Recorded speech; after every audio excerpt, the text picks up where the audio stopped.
అందరూ వెళ్ళిపోయిన తర్వాత వెళ్ళిపోవడం అన్నది అలవాటు ఈ ప్రపంచానికి. ఆఫీస్కి వెళ్తాం, మహా అయితే పోనీ పని ఉండిపోతే ఓ గంట పని చేస్తామేమో, రాత్రి 9:30 10 అయిపోతుంది. ఏం చేస్తాం? ఎక్కడ నుండి వచ్చామో అక్కడికి వెళ్ళిపోతాం, ఇంట్లోంచి వచ్చాం ఇంటికి వెళ్ళిపోతాం మళ్ళీ. అలా మనం అందరం ఎక్కడ నుండి పుట్టితే అక్కడికి పోవుట నైజము ప్రాణికోటికి. మనం పుట్టామంటే ఎక్కడి నుంచో బయలుదేరి అమ్మ కడుపులోకి వచ్చి అమ్మ కడుపులోంచి బయటికి వచ్చాం. ఎక్కడి నుంచి వచ్చామో అక్కడికి వెళ్ళిపోవద్దు మహాప్రస్థానంలోనూ. అందుకని వెళ్ళిపోతారు.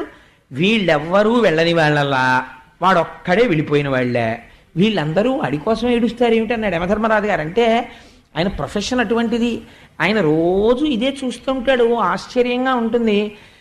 కష్టపడి కూతుర్ని కని పెంచి పెద్ద చేసినటువంటి తండ్రి కన్యాదానం చెయ్యలేక బెంగ పెట్టుకుని అప్పగింతలనాడు కళ్ళమ్మటి నీళ్ళెట్టుకుని ఉత్తరీయంతో కళ్ళు తుడుచుకుని కన్యాదానం చేసేస్తాడు. చేసేసిన తర్వాత మొట్టమొదటి